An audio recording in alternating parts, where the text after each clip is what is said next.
Hello, friends. Depending on how you're counting, this is our 100th episode.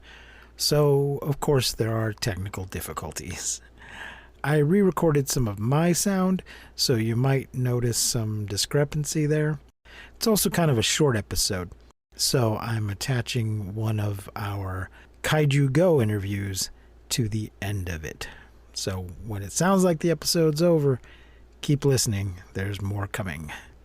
Thank you for being here for what is actually more than 100 episodes, and keep listening for more. 1, 2, 3, 4.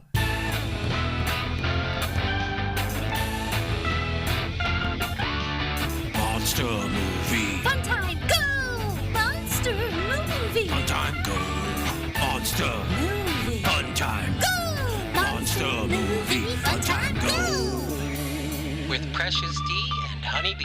Fun time, go! When you need mealtime inspiration, it's worth shopping Kroger, where you'll find over 30,000 mouth-watering choices that excite your inner foodie. And no matter what tasty choice you make, you'll enjoy our everyday low prices, plus extra ways to save, like digital coupons worth over $600 each week. You can also save up to $1 off per gallon at the pump with fuel points. More savings and more inspiring flavors make shopping Kroger worth it every time. Kroger, fresh for everyone. Fuel restrictions apply.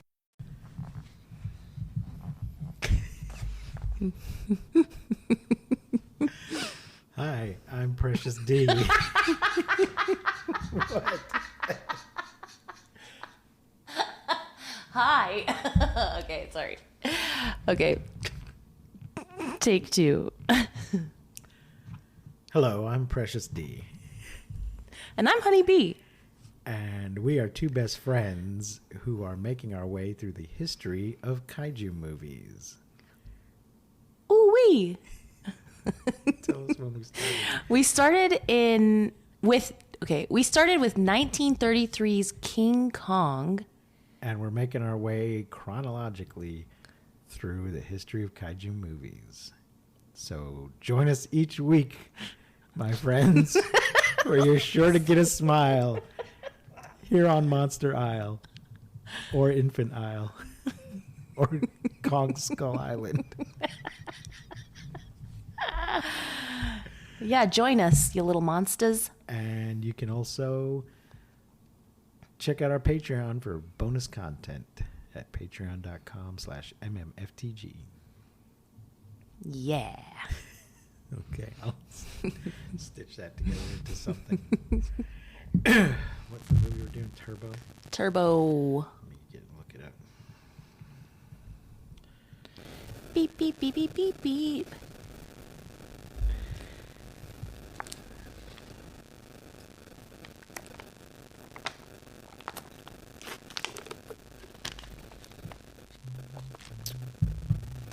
Oh, yeah. Ay, ay, ay.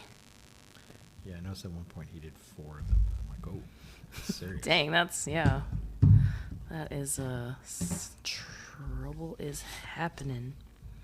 Maybe it was even 5. Ladies and gentlemen, boys and girls, friends and neighbors, welcome to Monster Movie Fun Time Go. I am one of your hosts, Precious D. And I am the other one of your hosts, Honeybee. Honeybee. Depending on how you're counting, this is our 100th episode. Explain that to the folks. This is our 100th regular episode. Right. We've had multiple bonus episodes and 2 October horror marathons. So we're really 170 something episodes. But this is episode number 100. And to celebrate that, Is that what you're going to call it? we are doing Turbo, a Power Rangers movie. You If could this have is just your- said Turbo colon, and that would have worked too. I'm just kidding. If this is your first time joining us, we are two best friends making our way through the history of kaiju movies, starting with 1933's King Kong, and now we're up to 97 with this so-called movie. I mean, it's right there in the title, Turbo, a Power Rangers movie. Yes. But it is a Power which Rangers basically movie. means that I loved it and you hated it. I like to see it less. You what? Yeah, Oh my gosh. I liked it less. This was than the like other when one. okay, what 1997? So I was like 6. And this was like a Marvel movie to my 6-year-old brain. There's so much action in this movie. There's so much going on. When you're 6, it's like, whoa, wow, holy bananas. But then like watching it now, I'm just like, this is hilarious. See, I found it to have remarkably less action than the What? other one compared to the other movie. The other one starts off with them, jumping out of an airplane, doing some Right. rollerblading. This one, there just seemed to be a lot of standing around. And, I didn't love the other one, but at least there was some stuff going on. This one did seem very much like just an episode. The other one was in its own separate continuity. This one was just setting up the next season. Like watching it, and as I'm watching it, I'm like remembering it and remembering things like, oh my gosh, so crazy. But it wasn't like whatever the other movie was. Dramatic? Yeah, it was not traumatic like the other one. When you remembered that you'd seen it? Yeah, no, it was, I already knew that I had seen it and had already, but it was good. It was good in like that way, when you see something as a kid and you grow up with it, it's like, even if it's horrible, it's still just like, it feels good to revisit, I guess. Yeah, no, I understand. That's Sid and Marty Krofft for me. But all right, let's get into the plot of this thing. On the planet Liaria, a wizard named Laragot is being hunted down by Divatox, an intergalactic space pirate who is very presentationally dressed. Yes, she is. She has like body chains and shit. I was like, damn, this outfit is cute, girl. Yeah, she's got an interesting face mask.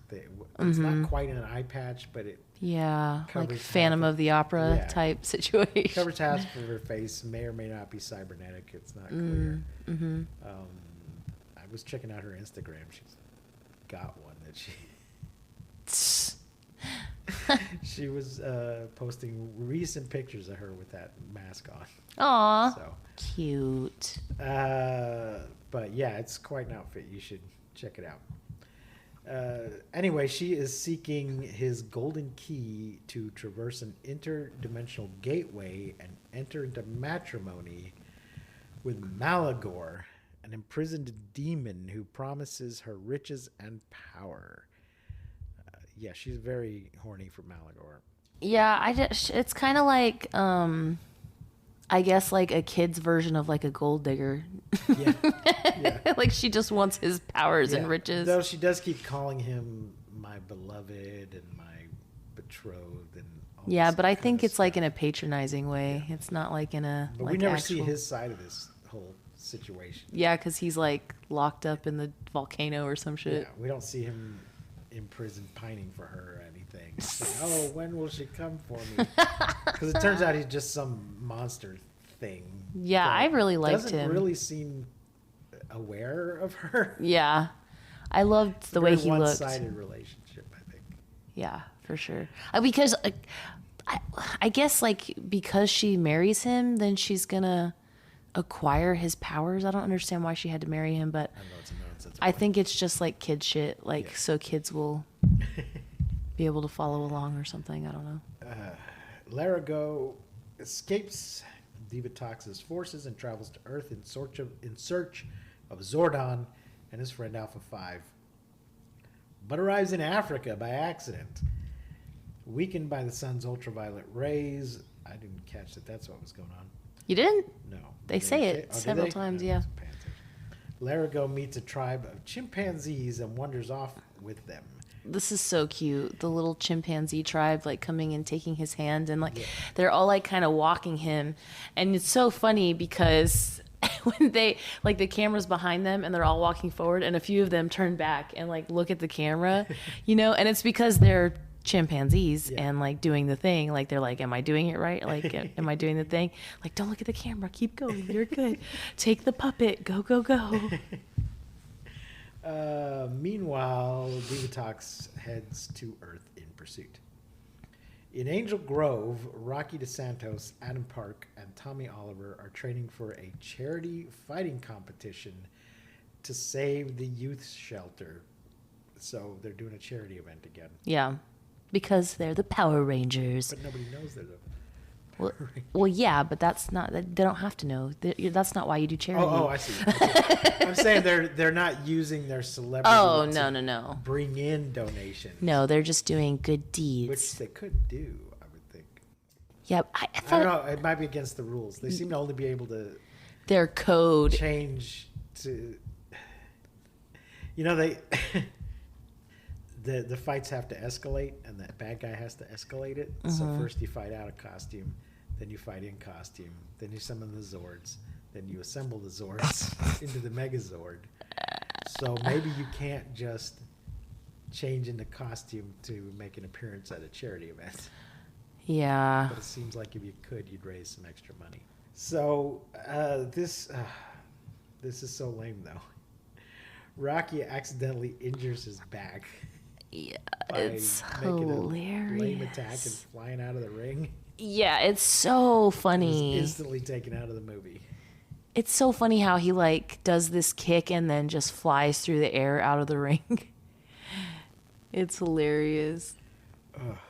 Catherine Hillard and Tanya Sloan arrive with Justin Stewart, a kid who admires Rocky and frequents the shelter. Frequents the shelter? Lives at the shelter? Yeah, his mom died and his dad, like whatever. But no, there's a weird thing about it. He's like, well, my dad's up north. yeah, He just left town. It's very unclear. Maybe the kid has constructed this story in his head. I think his father's abandoned him. yeah. But he seems to have the idea his dad's up north trying to get his shit together so he can come back for him. Maybe he's in rehab. Maybe. But there's this scene where all the shelter kids are like on the bus and the girls are, like the grown-ups on the bus, like taking care of them. And they sing Row, Row, Row Your Boat 17 times. And they do it wrong. What do you mean? When you're singing Row, Row, Row Your Boat, this was bugging the hell out of me. When you're singing it in a group like that, you should be singing it as a round. Oh. They've got a shit ton of people there. And they're all just singing it together instead of breaking it up into sections and doing it as a round. Because that's the fun of doing that song with that many people. Oh, okay. So that is... It was really annoying me that they couldn't even get that. It was just annoying that like they're like doing it over and over, like the same. It's like a 5-second song, right? Right. Over and over, and then she's like, "What is his name? Timmy, Tommy, Yeah. Timmy, Jimmy. What is his name? The little boy, Justin. Justin." She's like, "Justin, are you okay? Why aren't you singing? I know you know the words." And I'm like, "Bitch, even if he didn't know the words, he would have picked him up because we have sang this song so many goddamn times." But that's my whole point. That it's a short and simple song, but what makes it more complicated is when you layer it like that. And with that many people, they could have 4 or 5 different layers going. And that would have made it more fun and interesting and engaging. And instead, they're just singing it straight. Over and over. Yes. And that's the only reason to sing it that many times is because you're adding a new layer each time. Like, can't you sing a longer song or maybe pick, like, we're just going to, the whole fucking bus ride? Yeah. Oh, my goodness. Okay, so as Rocky is rushed to the hospital, Justin follows the group and learns they are Power Rangers. he somehow, he comes in. So they take Rocky and they admit him into the hospital and put him in a bed. And the other ones, I don't know what they're doing, filling out paperwork or something. Yeah, they go get him flowers and balloons and so stuff. the kid comes in first while no one else is around and hides under the bed. Well, he's or like drops something. Yeah, right? he's like, you know, sleeping. Rocky's like, his eyes are closed, and he's like, and he like comes in and he's kind of looking at him like, Rocky, and then the other people start coming in, and he like jumps under the bed and like hides. Which was weird. He didn't need to. Yeah. Except that he needed to overhear their conversation. So he's under the bed when they're talking about being Power Rangers. And when they zoom off, when they teleport off, So then he comes out and he's like, "You're Power Rangers?" and Rocky's like, "Oh, you heard all that? Shucks." So Zordon sends Tommy and Catherine to search for Larago. They manage to find him and return to the power chamber. Searching for 2 human sacrifices to revive Malagor, Divatox's nephew. Question Elgar- mark. Elgar is a dude in a big, foam mask thing that doesn't look really human, but he's her nephew. But he does have those Cardi B nails. Click, clack, click, clack. Anyway, Elgar abducts Farkas, Bulkmeyer, and Eugene Skolovich. Why couldn't they just say Bulk and Skull? But Divatox rejects them for not being pure of heart. And then makes their hair turn gray and turns them German? When did that happen? Did that happen off camera? Yeah, It's a it happened deleted off. scene? Yeah, I guess so. We'll get to that in a minute. It was weird. It was so funny. Upon finding Kimberly Hart and Jason Lee Scott, who are scuba diving nearby, Divatox captures them. So there's a thing that's... Tommy now seems to be dating... I guess he only dates Pink Rangers. Why do you think he's dating? He seems to be dating the new Pink Ranger. Why? It's very, Why do you it's think very that? subtle. There's something that was going on between them. I don't remember exactly what it was. When he saved But her from it the python? seems- Yeah. Heyo. It seems like there's an implication, but they never come out and say it, that he was dating Kimberly, and then she went off to do whatever, and now he's dating the new Pink Ranger. And I guess on the TV show, we must have seen her get brought in. She's Australian. But then there is a moment when Kimberly shows up, and it's kind of like, my ex, who I still kind of love. Oh, I no, never gotta got that he save was her. dating the new girl. Yeah. They were just like doing the thing, and like he was like being a good person, being a good friend, and like helping her out. But I never thought they were I think dating. they were trying to create some sort of tension, but not anything that would actually go anywhere.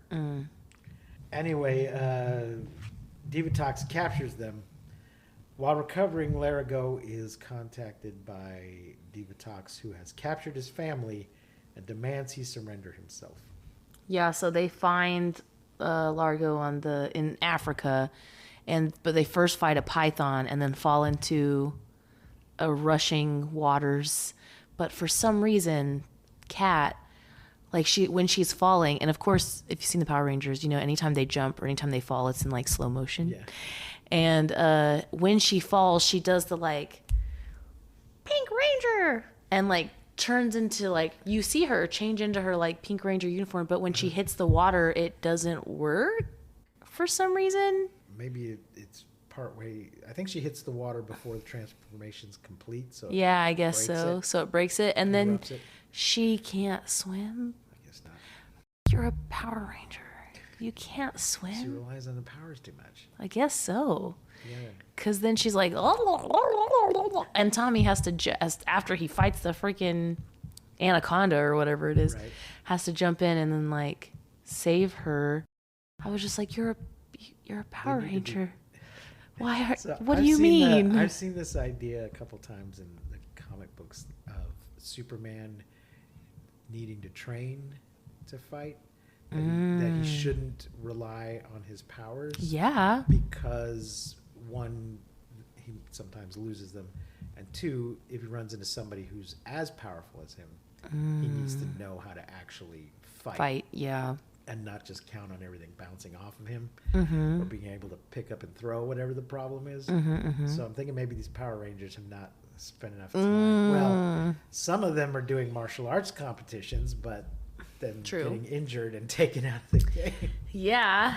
I was just like, I just thought it was not very believable that a Power Ranger couldn't swim. Yeah.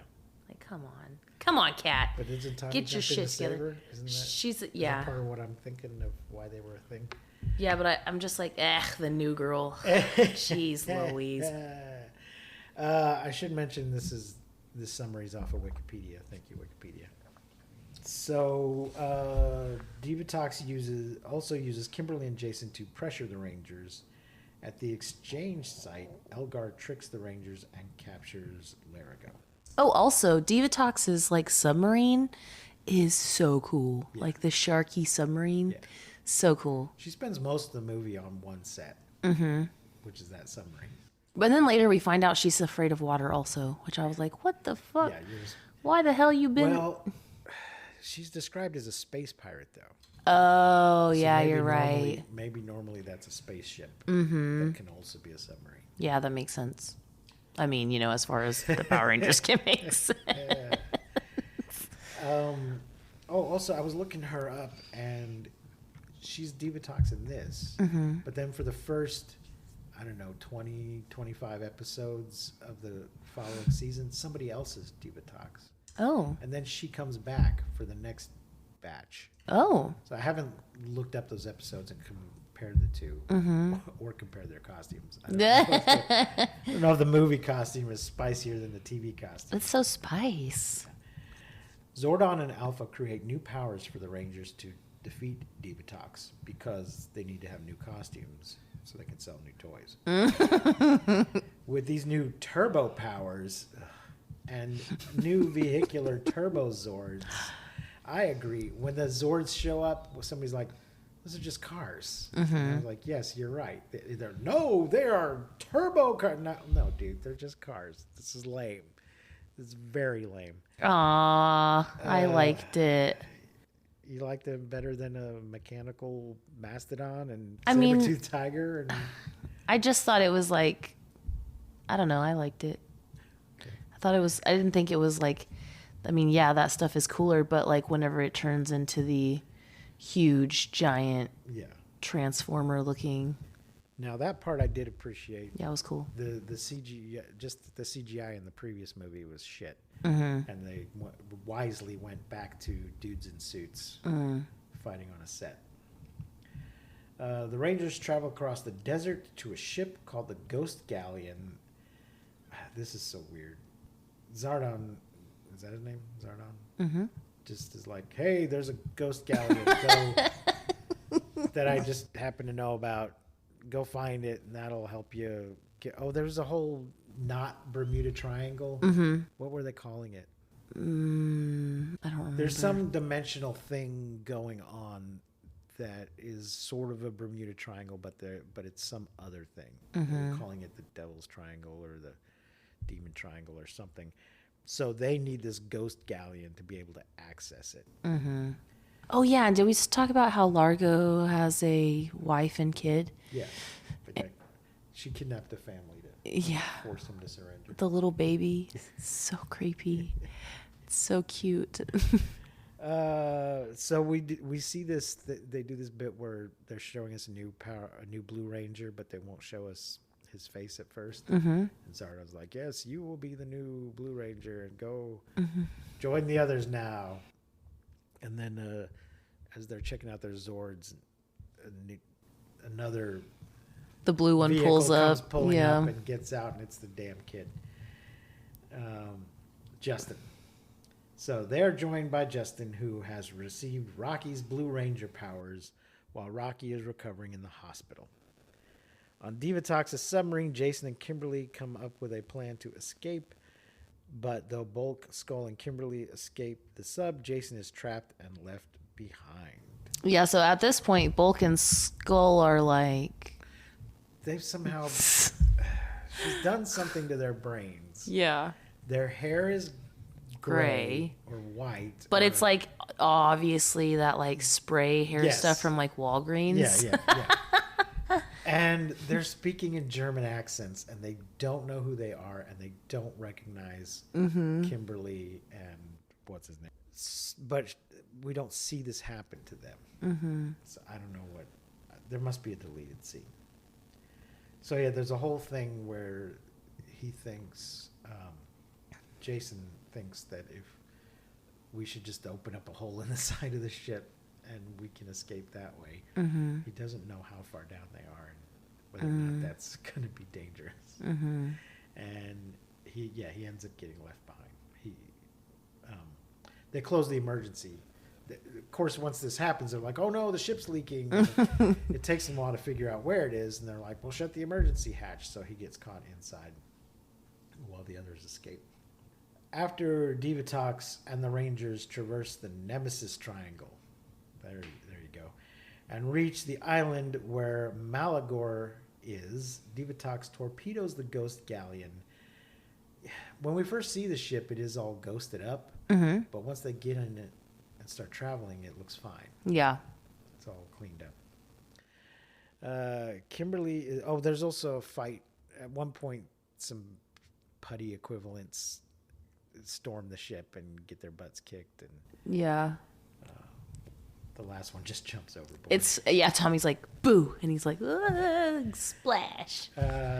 Kimberly is recaptured and brought to Divatox by the tribal natives of the island who were problematic, who worship Malagor as their god. They were very much racial stereotypes. Well, they were not in blackface, so that's a step up from some of the movies that we've seen with the natives. But they were some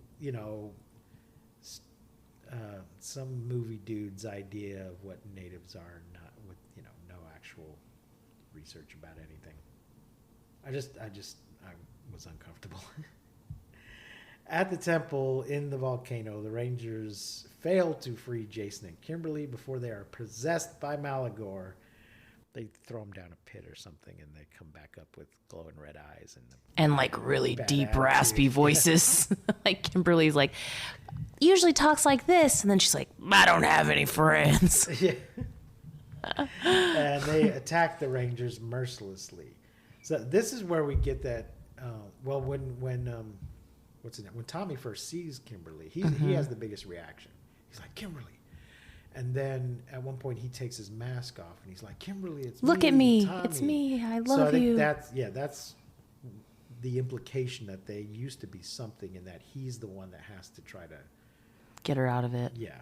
Because why him? Why not all of them? Why not? He's also kind of like the ringleader. Yeah. Always.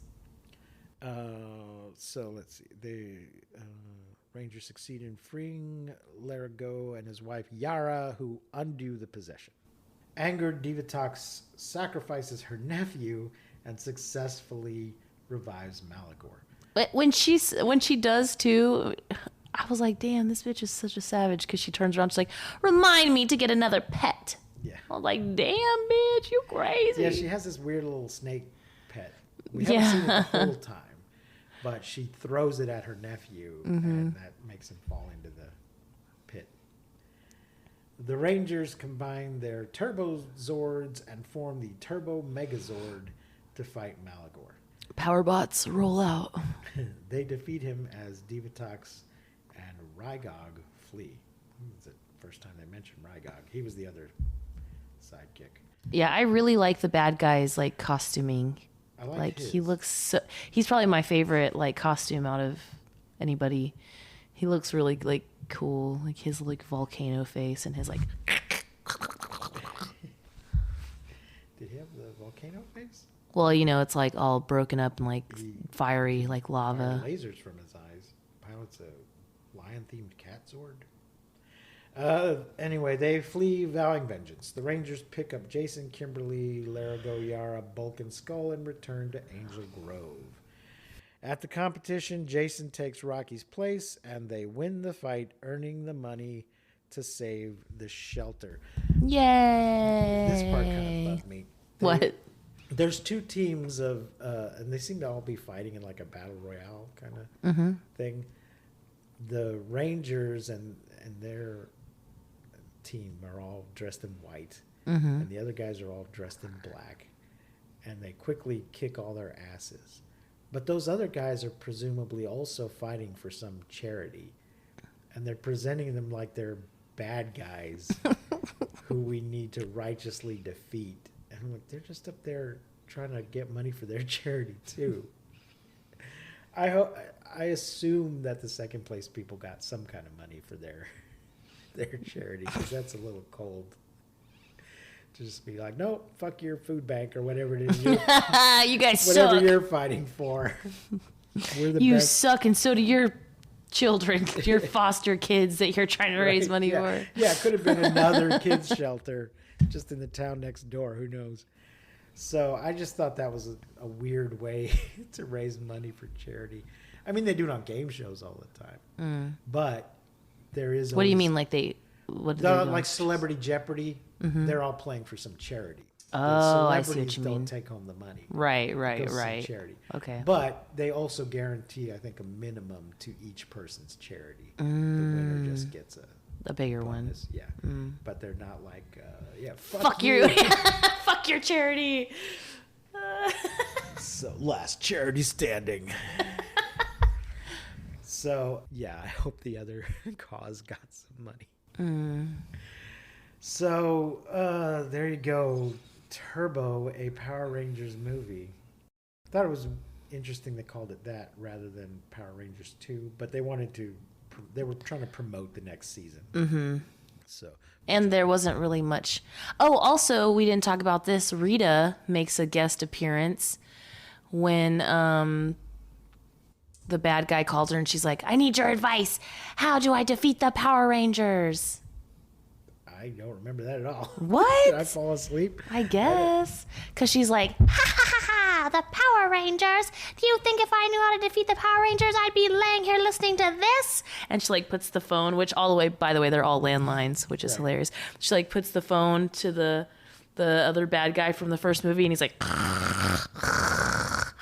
like snoring. She's like, the only advice I have for you is run. And then she like hangs up. She's like, thanks for nothing. And hangs up. Which bad guy? Was it Lord Zed or was it the goopy guy? It was Zed. Yeah, okay. Wow, I did watch part of it at work. Yeah, maybe on my lunch. Maybe you missed that part. I might have missed it. But besides Kimberly and the Rita appearance, there wasn't much like continuity from the first movie. So, what are you gonna rate Turbo, a Power Rangers movie? I'm gonna rate it a 4. Wow. Cause 6-year-old me Yeah. made my heart very happy. I'm giving it a 1. I believe it. It was a painful experience. I'm traumatized. Aww. I mean, I had so much fun watching it. I did enjoy Diva Talks. I'm sure you did. And she was giving a committed performance, let's say that. Mm-hmm. Yeah. I'm not sure if I would actually call it good, but she was committing. Yeah, for sure. She has really great Wicked Witch of the West laugh towards the end. Like, her laugh was like, okay, bitch, get it. She was enjoyable, I'll say that. Yeah. For many reasons. Mm-hmm. So, next week's movie is Turbo Power Rangers. Where can they watch that? YouTube. YouTube? Mm-hmm. Yeah, I watched it on YouTube. Someone uploaded it. Yeah. I think YouTube gives you the option to rent or buy it, but then you can just scroll and... It was also unofficially on there. Yeah. And I'm not sure if it's on any of the real things. I think the other one was. Yeah, I don't think it is. After we watched it, it showed up on Real Things. Next week, we're going to be watching Deep Rising, which is hard to find. I think you can rent it or buy it, but it wasn't streaming free anywhere. It stars that one guy. Treat Williams, that guy from Hair. Treat Williams and Famke Jensen and some other people. Anthony Held. Is the Godzilla in a few weeks the 98? Godzilla 98 is very soon. Gargantua. And also Godzilla the series. Mighty Joe Young. Dang, we're getting in the good shit, y'all. So, join us here next week for Deep Rising. Till then, I have been Precious D. And I have been Honeybee. Remember to keep calm and take shelter in basements. And please don't misuse science. We won't see you, but you will hear us next time on Monster Movie Fun Time Go. Yeah. All right, folks, we are here at Kaiju Go. We've been waiting for this for months, And I am talking with comic book illustrator and cover artist John Yurcaba. How you doing, John? I'm doing very well. Thank you for having me. Well, we appreciate you talking to us today. You have a trade paperback here just came out for Godzilla, Monsters, and Protectors. And you have the cover for that. Yes. How long have you been doing comic book work? I have been literally drawing my whole life, doing illustrations and stuff professionally for about 5 years now. Even though it seems like I've never gone anywhere without a pencil in my hands, but probably the last couple of years is when I've really gotten more into like professional comic book work. And that's for IDW? Yes. Have you worked for any other companies? No, mostly through IDW as far as comics goes. I've done some Ninja Turtles, some Transformers, yeah, and then Godzilla as well. And then I've also done some stuff for Sony on Ghostbusters. Oh, and which of those is your favorite?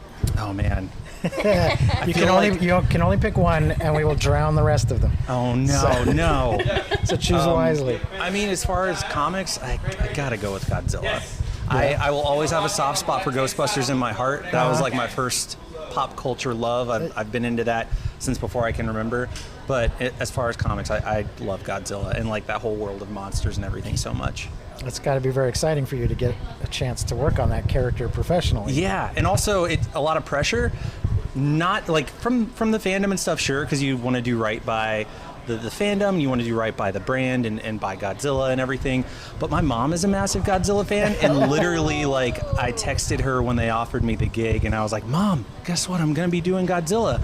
And her response was literally like, if you mess this up, I'll take your pencil away. So I knew that more than anyone else, I had to please my mom in doing this, and she gave it her seal of approval, so I get to draw another day. Hell yeah. I see you have a Jet Jaguar picture here. Yes. Is that the Singular Point version? It is. It is. I am both a massive Jet Jaguar fan and a massive Singular Point fan. I love that anime. Did it make any sense to you? It did. Okay. It did. Because I was struggling. Let me clarify. The science didn't make sense, but I love that it felt like the story let you know, like, whether you understood the science or not. For me, it felt like it was just like, as long as you know it's important, and as long as you trust the characters understand it, then I felt like I could kind of go along for the ride. I've often struggled with the level of sense in anime. But I did watch all of it, so it must have been something they were doing right. Yeah, I mean, I totally understand it's not for everyone. I'm in general a really big anime fan. I'm really into like Mobile Suit Gundam and that kind of stuff. So it's cool to kind of see something I already loved with like anime and then something else like Godzilla. Like whenever two things that I like start to like meld and join together, it's like, oh, this is cool. It feels like it's just for me, you know? Are there any projects you're working on coming up that you're at liberty to talk about? Nothing too exciting right now. Working on commissions and doing some just fun personal projects. You know, Halloween's right around the corner, and I'm also really into, like I said, Ghostbusters and horror movies and stuff. So I'm going to be playing around with that. But you know, I'm honestly just looking forward to the next time I get to play around with Kaiju and all that kind of stuff. I would love to kind of spread even deeper into that kind of stuff, because I also am a big fan of like Gridman and Ultraman and all that kind of thing. If there was a dream project, something you could pick that you haven't worked on, what would that be? Oh man, that I haven't worked on. Honestly, like I would love to do like a Ghostbusters comic where I got to write and draw it. I'd love to do a Gundam story of some kind, writing or drawing. Like with the stuff that I really love, I feel like I'm so just immersed in it. I'm like, look, I'll do whatever part of it you want me to. I'll do all of it if you want me to. But staying in like the tokusatsu realm, just the big ones, Ultraman, Kamen Rider, Gridman, like I love all that stuff. So any of those that I haven't done yet, I will be more than happy to do. Okay. Well, you don't have to stay in that realm. You know, any that Batman, Superman, Power Rangers. Superman's high on the list. Yeah. I'm a sucker for the characters that are just like incurably optimistic. Like they don't know how to say quit. Like they don't know how to quit. They don't know how to, you know, the shonen archetype where it's just like when it looks like they're gonna lose or they're gonna get beat, suddenly they remember all the people that love them, everything they're fighting for, and they're just like, no, I can't give up. And they find this like inner well of strength where suddenly they're even more powerful than before. Like I think I cry watching every episode of My Hero Academia. Like I love Deku so much. Like that kind of stuff I love Spider-Man. Like those kind of guys where it's just like they're just good dudes, they're just good people trying to do the right thing. And when they get pushed to their limit, they're just like, you know what? I'll find a new limit. All right. I appreciate that. I enjoy those kind of characters too, the optimistic characters over the brooding, grumpy characters. And those can be fun. Like the Batman, like I love Batman, and I thought that movie was incredible. It's very dark, it's very moody, but I thought it was really well done. And I can enjoy that kind of stuff, but literally like the optimistic stuff just makes my heart sore. Like, and I love that, you know, we've got a really great Superman show on the air with Superman and Lois. We've got the new Superman cartoon, My Adventures with Superman, that is really good. And it feels like we're getting a little bit more of an injection of those kind of characters back into pop culture. We so were it feels good. just talking about how Superman lost 2 sets of parents on an entire planet. And I don't see him brooding about it all day long. And he still feels Just like he suck has it up. those moments where he's like, God, I wish I knew more about Krypton. He talks to his cousin who lived through it until she was a teenager. And you can see that he's like, I wish I knew more about that. I wish I had more of a connection. And then once he loses his dad on Earth, Jonathan, like, you know that hurts him. But none of it breaks him. And that's what I love, is like no matter what he goes through, he can be sad, he can feel hurt, he can be upset, but it doesn't break him. Well, we'll get to see him punch Godzilla soon, so that'll be fun. I'm very excited. Listen. If DC needs some covers, at least, like, hit me up. I would love to. Well, that would be a dream project. All of them listen to this show, surely. So 100%. Jim Lee, I know you hear me right now. I did actually meet him once. Oh, wow. But in Odessa, Texas. Oh, that's awesome. He was driving through. He was taking his son to college and apparently just stopping at comic shops along the way. That's so cool. So he just tweeted out, "We're going to be at the Hive Comics in Odessa, Texas in about an hour." That's insane. And somebody messaged me about it. I'm like, I'll be right over. And that's so cool. Yeah, it was totally random, but I didn't get to meet him, but I got within, like, this sounds really creepy, I got within 10 feet of him. But this was like back in the day, this was like early to mid 2000s, maybe like 2004, before he was like running DC. And like he had done like Batman Hush and that kind of stuff, so he was popular. But he was at in Phoenix, there was a chain called Atomic Comics, and it was free comic book day, and I remember the line for him was so long, but I kind of was like behind the line looking over it, and I'm just like, look, I can see him, that's Jim Lee, he's so cool. I came across a line like that once, but there was a guy in front of me that had a sign saying, "I am the last person in line." Oh, no. They had shut it down. Man. So I had to get back out of line. Well, John, thank you very much for talking us. Absolutely, today, it's my pleasure. And enjoy Kaiju Go. Will do, you do the same. You've been listening to Monster Movie Fun Time Go. If you enjoyed the show, please rate and review us on your podcasting platform of choice. Our theme song is by the Texacato Folk Rock Punk featuring Lita Lopez. You can support the show, find links to our social media, and even leave us a voice message at anchor.fm/MNFTG.